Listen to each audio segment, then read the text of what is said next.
नमस्कार, CSK news में आपका स्वागत है दोस्तों। आ चुके हैं 1 नवंबर दोस्तों। बिग ब्रेकिंग निकल के आ रही है। मोरबी ब्रिज हादसे के बाद पीएम मोदी खुद बने सीएम। गुजरात की सीएम की कुर्सी पे बैठकर की हाई लेवल मीटिंग, संभाला मोर्चा। बड़ी खबर निकल के आए, प्रभावित लोगों को हर संभव सहायता देने का किया ऐलान। दूसरी बड़ी अपडेट निकल के आई है दोस्तों, जहां जम्मू कश्मीर में सुरक्षा बलों की बड़ी कामयाबी। पुलवामा के रहने वाले 2 आतंकवादियों को किया ढेर हथियार बरामद। तीसरी बड़ी अपडेट में बताएंगे, पाकिस्तान में फिर से लागू हो सकता है सैनिक शासन। बड़ी खबर आर्थिक एवं राजनीतिक स्थिति को लेकर रिपोर्ट में चौंकाने वाला खुलासा।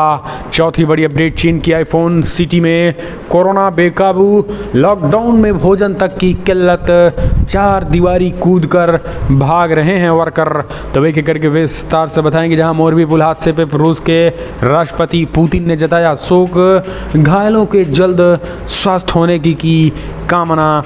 तो एक एक करके विस्तार से आपको बताएंगे। जहां चीन में लॉकडाउन तोड़ भाग रहे लोग 100 किलोमीटर पैदल चलने को मजबूर, आईफोन फैक्ट्री कर्मी, तो वो भी हम आपको बताएंगे।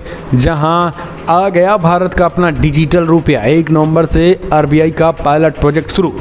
तो एक एक करके विस्तार से बताएंगे, लेकिन उससे पहले एक छोटा सा अगर आपने चैनल को सब्सक्राइब नहीं किया तो पल पल के अपडेट के लिए चैनल को सब्सक्राइब करें। 210 पहली बड़ी अपडेट निकल के आई। मोरबी ब्रिज हादसे को लेकर पीएम मोदी की हाई लेवल मीटिंग, प्रभावित लोगों को हर संभव सहायता दिलाने का किया जोर। मुख्यमंत्री की कुर्सी पर बैठकर स्वयं अब पूरे मामले को कर रहे हैंडल। मोरबी ब्रिज हादसे को लेकर पूरे देश में शोक की लहर है। पुल टूटने से कुल 132 लोगों की मौत हो चुकी है। वहीं अब इस हादसे को लेकर चलते सैकड़ों लोग घायल हो चुके हैं। प्रधानमंत्री नरेंद्र मोदी गुजरात के दौरे पे हैं। पीएम मोदी ने गुजरात के गांधीनगर में इस हादसे की समीक्षा के लिए एक उच्च स्तरीय बैठक की अध्यक्षता की। बैठक में पीएम मोदी मोरबी में हुई दुर्घटनाओं के बाद से जारी बचाव और राहत कार्यों के बारे में जानकारी ली है। साथ ही इस घटना में हादसे से जुड़े सभी पहलुओं पर चर्चा की गई है। बैठक में पीएम मोदी ने सुनिश्चित करने पर जोर दिया कि प्रभावित लोगों को हर संभव सहायता मिलेगी। इस उच्च स्तरीय बैठक में पीएम मोदी, सीएम भूपेंद्र पटेल, गृह राज्य मंत्री हर्ष संघवी, गुजरात के मुख्य सचिव और डीजीपी सहित राज्य के गृह विभाग और गुजरात राज्य आपदा प्रबंधन प्राधिकारी के शीर्ष अधिकारी भी मौजूद रहे। आपको बता दें, इस पूरे मामले में जो है वो मुख्य प्रधानमंत्री मोदी ने सीधा जो है वो घायलों को इलाज, स्वस्थ और मृतकों के परिजनों को भी मुआवजा देने की बात कही है और संबंधित लोगों के खिलाफ कड़ी कार्रवाई करने के आदेश दिए गए हैं। इस पूरे मामले में आपको बता दें, अब तक 10 लोगों की गिरफ्तारी हो चुकी है। सबसे बड़ी बात ये रही कि उन लोगों पे जो इस पूरे मामले को लेकर जो लोग हैं, वैसे 2 मैनेजर के साथ जो है वो मोरबी केस में बड़े पैमाने पर लापरवाह हैं। दीपक भाई, नवीन चंद भाई पारिक हैं कंपनी के जो मैनेजर है, और वह कंपनी का मैनेजर 2 है। एक टिकट क्लर्क है, एक टिकट क्लर्क और है। इसके साथ ही ब्रिज रिपेयरिंग कॉन्ट्रैक्टर है, सिक्योरिटी गार्ड हैं। ये सारे के सारे को गिरफ्तार कर लिया गया है। तो प्रथम दृष्टिया ये एक कड़ी कार्रवाई। अगली खबर अपडेट, जम्मू कश्मीर में सुरक्षा बलों की बड़ी कामयाबी। पुलवामा के रहने वाले 2 आतंकी गिरफ्तार, हथियार भी बरामद। जम्मू कश्मीर में तैनात सुरक्षा बलों को बड़ी कामयाबी हाथ लग गई है। शोपियां जिले के चकले कल इलाके से 2 आतंकवादियों को गिरफ्तार किया गया।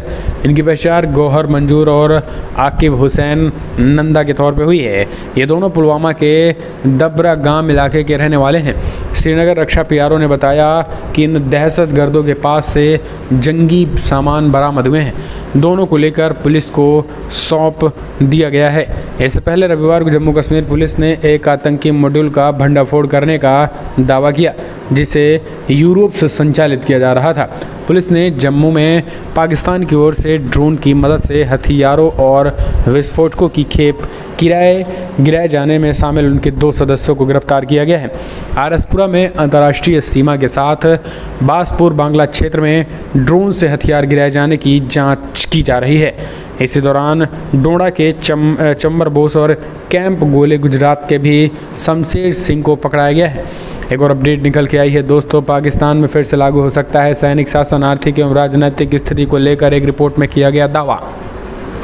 पाकिस्तान में अगले 6 महीने या उससे ज़्यादा समय बाद सैनिक शासन लागू किया जा सकता है। देश की मौजूदा आर्थिक एवं राजनीतिक स्थिति का विश्लेषण करते एक रिपोर्ट सामने आई है, जिनमें पाकिस्तान के साप्ताहिक अखबार द फ्राइडे टाइम्स में लेखक जस्टिस काजू ने इस बात का खतरा व्यक्त किया है कि पाकिस्तान में आर्मी रूल लग सकती है। यानी एक तरीके से पाकिस्तान में जिस तरीके से अस्थिरता पैदा हुई है, इसको देखते हुए सेना तख्ता पलट की तैयारी कर सकती है। पूरे देश में जो है आर्मी रूल लग सकता है और यही कारण है कि ये रिपोर्ट जो है वो खतरनाक है। एक और अपडेट, चीन के आईफोन सिटी से कोरोना बेकाबू, लॉकडाउन में भोजन तक किल्लत, चार दीवारी कूद कर भाग रहे हैं लोग। दरअसल चीन की जिंगझोउ शहर में कोरोना वायरस का संक्रमण एक बार फिर से तेज़ी के साथ बढ़ रहा है। इन्फेक्शन की चेन को रोकने के लिए चीनी प्रशासन की ओर से यहां लॉकडाउन लगा दिया गया है। देश के सबसे बड़े आईफोन फैक्ट्री के तौर पे मशहूर जिंगझोउ में दहशत का माहौल है। आलम यह है कि शहर में काम करने वाले प्रवासी मजदूर यहां से भाग रहे हैं।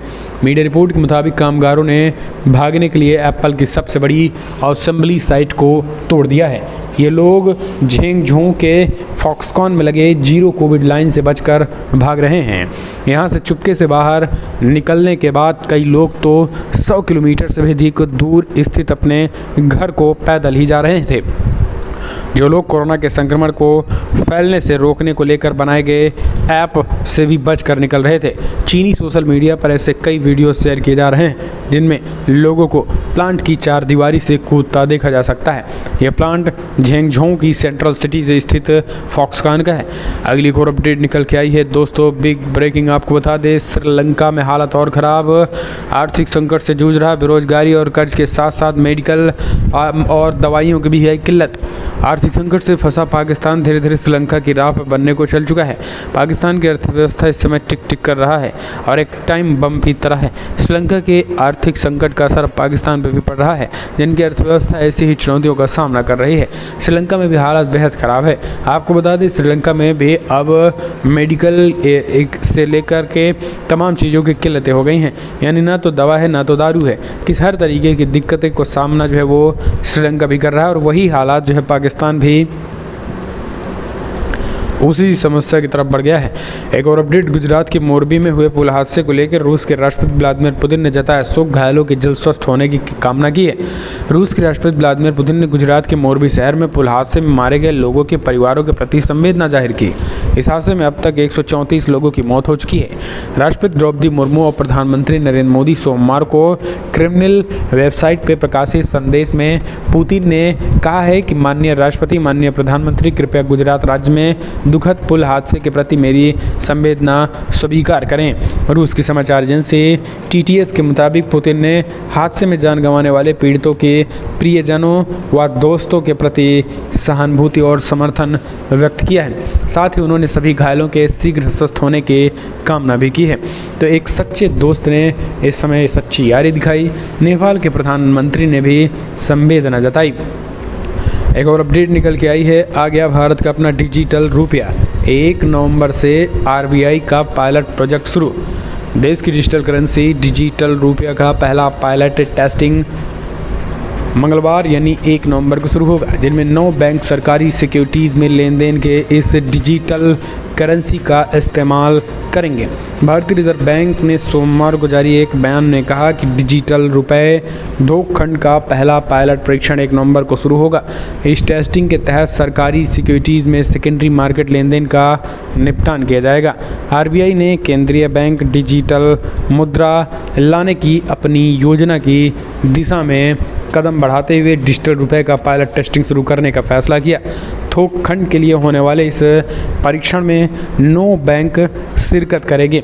इन बैंकों की पहचान भारतीय state bank, bank of Baroda, union bank of India, HDFC bank, IFFC bank, Kotak Mahindra bank, yes bank, IFD first bank है। अगली और अपडेट निकल के आई है दोस्तों, बिग ब्रेकिंग आपको बता दें, संसों पर संकट, पेट्रोल डीजल और खाद्य सामग्री के बाद अब दवाओं की कमी से मचा श्रीलंका में कोहराम। हमने आपको बताया कैसे श्रीलंका में हालत ख़राब है, अब दवाइयाँ नहीं हैं और अब जो है वहाँ पर हॉस्टलों में मरीज जो है वो। एक और अपडेट, पाकिस्तान चुनाव आयोग ने पूर्व PM इमरान खान की आयोग घोषित खान ने 10 अरब रुपए का मुकदमा किया दायर। दरअसल इमरान खान ने सोमवार को पाकिस्तान के चुनाव आयोग के प्रमुख पर निशाना साधा है और घोषणा की है कि वो आयोग घोषित करने की उनकी प्रतिष्ठा को नष्ट करने के उनके खिलाफ 10 अरब रुपए का मानहानि का मुकदमा दायर करेंगे। खान ने घोषणा की है कि उनका उद्देश्य इस्लामाबाद तक मार्च के माध्यम से हकीकी आज़ादी हासिल करना था। आपको बता दें, जो उनके शब्दों में स्वतंत्र और निष्पक्ष चुनाव पर संभव था।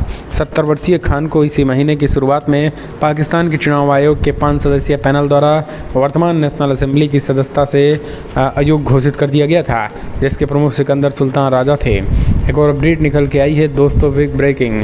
शिकंजे में मोरबी ब्रिज के गुनाहगार, ये हमने आपको बता दिया पहले। अगले एक और अपडेट, ट्विटर पहले राउंड में निकालेगी 25% कर्मचारी। मस्क तैयार कर रहे हैं नई प्लान। टेस्ला कंपनी के प्रमुख एलन मस्क की ओर से हाल ही में ट्विटर पर अधिग्रहण पूरा करने के बाद कंपनी में छटनी किए जाने की खबरें सामने आने लगी है। अब एक रिपोर्ट में दावा किया गया है कि कंपनी छटनी के पहले राउंड के तहत करीब 25% कर्मचारियों को निकालने का प्लान बना रही है। ये दावा वॉशिंगटन पोस्ट की एक रिपोर्ट में किया गया है। इससे पहले एक अन्य रिपोर्ट में दावा किया गया था कि एलन मस्क ने ट्विटर के मैनेजर से उन लोगों की लिस्ट मांगी है जिनकी छटनी की जानी है। रिपोर्ट में एलन मस्क के कानूनी प्रतिनिधि और वकील एलेक्स स्पाइरो ने हवाले में बात की गई है। ट्विटर में 2021 के अंत तक 7,000 से अधिक कर्मचारी काम कर रहे थे। अगर 25% कर्मचारियों की छटनी हुई तो इनमें से करीब 2,000 कर्मचारियों की नौकरी से निकाला जाएगा। हालांकि एलन मस्क ने नौकरी से छटनी वाली न्यूयॉर्क टाइम्स की एक रिपोर्ट को फिलहाल अभी उन्होंने सिरे से खारिज कर दिया। उन्होंने कहा कि अभी ऐसा कुछ दिन नहीं होने वाला है। एक और अपडेट, लेकिन आपको बता दें, ट्विटर में अब नया नियम आ गया है। अब आपको अगर ब्लू टिक चाहिए तो 1600 रुपये देने होंगे लगभग। जी हाँ, आपको लगभग $20 के करीब जो है आपको पे करने होंगे, $19 समथिंग। तो ये चीज़ें जो है अब एक नया नियम लगा दिया है, जिनमें अगर आप भारत के हैं तो आपको 1600 रुपये, जी हाँ 1600 रुपये जो है वो पूरी तरीके से जो है वो आपको देने होंगे। हालांकि कई लोग इसका विरोध कर रहे हैं, कई लोग इसके समर्थन में हैं, लेकिन आप विरोध में हैं या समर्थन में हैं, आप कमेंट के माध्यम से अपने सुझाव दें। एक और अपडेट निकल के आई है दोस्तों, बिग ब्रेकिंग। अगली खबर आपको बता दें, जहां आपको बता दें लगातार सिचुएशन अब नेपाल से निकल के आई है, जहां नेपाल में अब हिंदुओं की शोभा यात्रा पर मुस्लिम भीड़ ने कर दिया हमला। जी हाँ, दरअसल आपको बता दें, नेपाल के महोत्तरी जिले में हिंदुओं की शोभा यात्रा पर हमले की खबर सामने आई है। इस हमले का आरोप मुस्लिम भीड़ पे लगा है। घटना के बाद जिले में तनाव चल रहा है। आरोप है कि झंडा लगाने के विवाद में हिंदुओं पे पथराव किया गया है। हालात को संभालने के लिए पुलिस को लाठीचार्ज के साथ आंसू गैस की गोली को भी छोड़ने पड़े हैं। हिंसा में स्थानीय लोगों के साथ पुलिसकर्मी भी घायल हुए हैं। पुलिस के मुताबिक अब हालात नियंत्रण में हैं। आपको बता दें, नेपाली मीडिया की रिपोर्ट के मुताबिक जिला प्रशासन ने हालात को काबू में रखने के लिए कर्फ्यू लगा दिया। हालात को बिगड़ता देखकर पुलिस ने मोर्चा संभाल लिया। आरोप है कि पत्थरबाजों ने पुलिस पर हमला किया। स्थिति के नियंत्रण से बाहर जाता देखकर पुलिस ने लाठीचार्ज किया और आंसू गैस की गोली छोड़े। पुलिस ने सख्त एक्शन के बाद भी भीड़ जो है वो तितर बितर की। सुदर्शन न्यूज़ पर हिंदू सम्राट सेना के अध्यक्ष राजेश यादव ने घटना को विस्तार से बताया। इस दौरान राजेश यादव घायल दिख रहे थे और उनके सिर पर पट्टी बंधी थी। और राजेश यादव ने बताया कि परिया मुस्लिम बाहुल्य है, जिनमें शोभा यात्रा पहुंचने के बाद पथराव शुरू कर दिया। उन्होंने बताया कि पत्थर मारने वाले में पुरुषों के साथ महिलाएं भी शामिल हैं। राजेश के अनुसार पथराव के चलते हिंदू समाज के लगभग 20 लोगों का सिर फटा। राजेश ने बताया कि हमला पहला नहीं है, इससे पहले भी हिंदू शोभा यात्राओं पर हमले हुए हैं। हिंदू सम्राट सेना के अध्यक्ष ने यह भी कहा है कि उनके द्वारा लड़ी जा रही लड़ाई में उनका साथ उनके ही समाज के लोग नहीं दे रहे हैं। एक और अपडेट निकल के आई है दोस्तों, लेकिन नेपाल में जिस तरीके से घटना हो रही है, फिलहाल आप इसे कमेंट के माध्यम से अपने सुझाव दें कि इसे कैसे देख रहे हैं। एक और अपडेट, एलएसी पे युद्धाभ्यास से पहले चीन ने छेड़ा कश्मीर करा, कहा बातचीत के जरिए भारत पाक सुलझाए मसला। अब कश्मीर को लेकर पाक चीन को चिंता हो गई। दरअसल लद्दाख में वास्तविक नियंत्रण रेखा के नज़दीक भारत और अमेरिका के सैनिकों के युद्धाभ्यास से पहले चीन ने कश्मीर राग छेड़ दिया है। कहा कि भारत और पाकिस्तान को बातचीत के जरिए कश्मीर मसला सुलझा लेना चाहिए। कश्मीर को लेकर किसी भी देश को एक तरफा फैसले नहीं लेने चाहिए, इससे स्थिति और जटिल हो जाएगी। भारत कश्मीर मुद्दे पर तीसरे पक्ष के हस्तक्षेप की गुंजाइश को हमेशा खारिज करता रहा है। चीनी विदेश मंत्रालय के प्रवक्ता माओ मिंग ने एक पाकिस्तानी पत्रकार के सवाल पर कहा है कि भारत पाकिस्तान के बीच इतिहास का एक विशेष मुद्दा है। इसे संयुक्त राष्ट्र चार्टर्ड सुरक्षा परिषद से संबंधित प्रस्तावों व प्रासंगिक द्विपक्षीय समझौतों के अनुरूप शांतिपूर्ण तरीके से निपटाना चाहिए। संबंधित पक्षों को स्थिति और जटिल बनाने वाली एकतरफा कार्रवाई से बचना चाहिए। विवाद सुलझाने तथा क्षेत्र में शांति स्थिरता बनाए रखने के लिए बातचीत करनी चाहिए। फिलहाल एक और अपडेट निकल के आई है दोस्तों, बिग ब्रेकिंग। एक और ईरान के रिवॉल्यूशनरी गार्ड को किया जा सकता है आतंकी संगठन, घोषित एक्शन के मूड में जर्मनी व यूरोपीय संघ। लगातार ईरान के जो है वो रिवॉल्यूशनरी गार्ड को आतंकवादी संगठन घोषित किया जा सकता है। इस तरीके की खबरें जो है वो निकल के आ रही हैं। हम चलते हैं, एक और अपडेट निकल के आई है दोस्तों, उत्तर प्रदेश में सीएम योगी आदित्यनाथ का ताबड़तोड़ एक्शन जारी। अयोध्या में लगातार निर्माण के बीच आने वाली उन तमाम घरों पे बुलडोजर चल रहा है। यूपी में हत्या रेप की घटनाओं पे लगातार